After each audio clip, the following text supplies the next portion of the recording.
Bonjour à tous. On n'a pas tous les jours l'occasion de participer à un événement à la Tour Eiffel, et encore moins d'y présenter.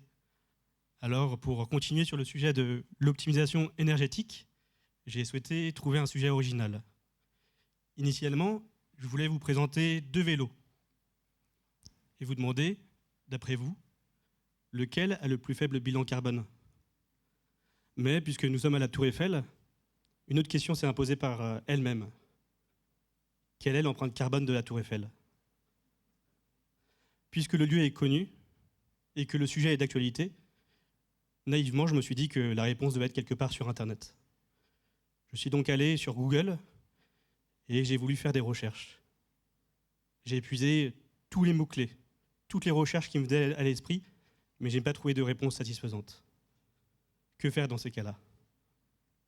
ChatGPT. C'est là qu'intervient ChatGPT.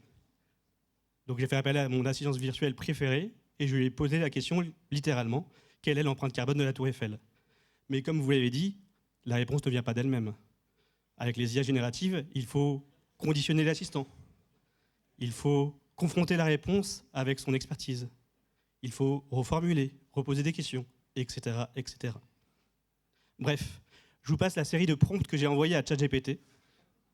Et après avoir exploré le bilan énergétique de l'extraction de minerais, de la création des poutres de fer, dérivées en acier, du transport par bateau ou par train, et toutes les opérations de construction comme la peinture, parce que la Tour Eiffel a besoin de 60 tonnes de peinture tous les 7 ans, j'obtiens le résultat que je recherche. 100 kilotonnes de CO2 équivalent. Mais cela ne concerne que la construction.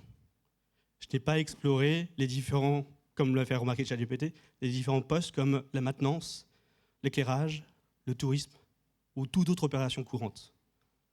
Bref, après plus d'une centaine de prompts, j'ai abandonné le calcul. Que faire? Qu'est-ce que ce résultat peut nous apprendre? On pourrait se demander, est-ce qu'on peut faire mieux aujourd'hui? Ou comment on peut faire mieux aujourd'hui? Est-ce que la technologie peut nous apporter quelque chose ici? Eh bien oui, Aveva a des logiciels qui vous permettent de suivre de près vos opérations. Comme on a pu le voir avec la Tour Eiffel, le diable se cache dans les détails, dans chacune de vos actions, de vos process, de vos productions de batch. Alors, quelle que soit votre industrie, que vous soyez opérateur ferroviaire, fournisseur d'énergie, constructeur automobile, si vous souhaitez optimiser votre énergie, que ce soit pour optimiser la production, réduire les coûts, diminuer votre empreinte carbone, il faut avoir une connaissance précise sur vos données. Pour illustrer ce propos, je vous propose une petite démonstration d'une de nos solutions. Me voilà maintenant responsable d'une multinationale qui a plusieurs entreprises aux 4 coins du monde. Avec ce tableau de bord général, je peux voir l'ensemble des consommations d'eau, gaz, électricité et des émissions d'eau et de génération d'eau usée de tous mes sites. Cela me permet de rendre des comptes aux actionnaires ou d'en demander aux responsables de site.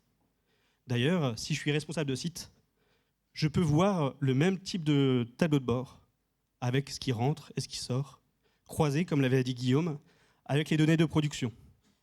Cela me permet de voir plus clair, mais pas encore de prendre d'action décisive pour optimiser le process. Il faut vraiment être sur l'atelier, au niveau de la production des batchs, au niveau du process, pour avoir vraiment des informations qui ont de l'impact, comme avec ce tableau de bord, où visuellement on peut voir facilement en vert et en rouge ce qui va et ce qui va moins bien. Ici, on parle de la production de batch. Sur la gauche, on peut voir la consommation en utilité. On va voir l'électricité utilisée, le gaz, l'eau et les coûts générés par l'utilisation de ces utilités, ce qui nous donne un total pour chacun des lots produits. Sur la droite, on va pouvoir voir le même type de tableau avec les émissions de gaz ou génération d'eau usée converties en CO2 équivalent, et ce pour chacun des lots de production, pour les comparer entre eux. Ainsi, n'importe quel technicien, ingénieur qui a accès à ce tableau de bord peut voir comment fonctionnent les équipements, relever les paramètres des machines qui favorisent l'un ou l'autre de ces batchs pour les optimiser ou les réduire s'ils ont trop dévié ou s'ils étaient optimales.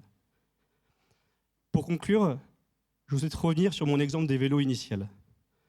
Ces données ne proviennent plus de ChatGPT, mais bien d'une étude environnementale. Il se trouve que la construction d'un vélo électrique est 2 fois plus émettrice de gaz à effet de serre qu'un vélo mécanique.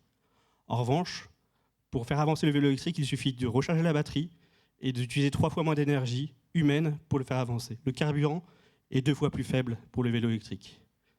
On peut donc reproduire ces deux informations sur une courbe et obtenir un point de croisement au niveau de, on va voir, 18 000 km. Cela correspond à 20 km par jour, 200 jours par an pendant 4 ans et demi, soit l'utilisation classique pour aller travailler en vélo. Bref, que ce soit pour votre choix de moyen de transport, pour la Tour Eiffel ou pour votre industrie, pour vos actions, plus vous avez d'informations, plus vous serez en mesure de prendre des décisions responsables. Je vous remercie pour votre attention.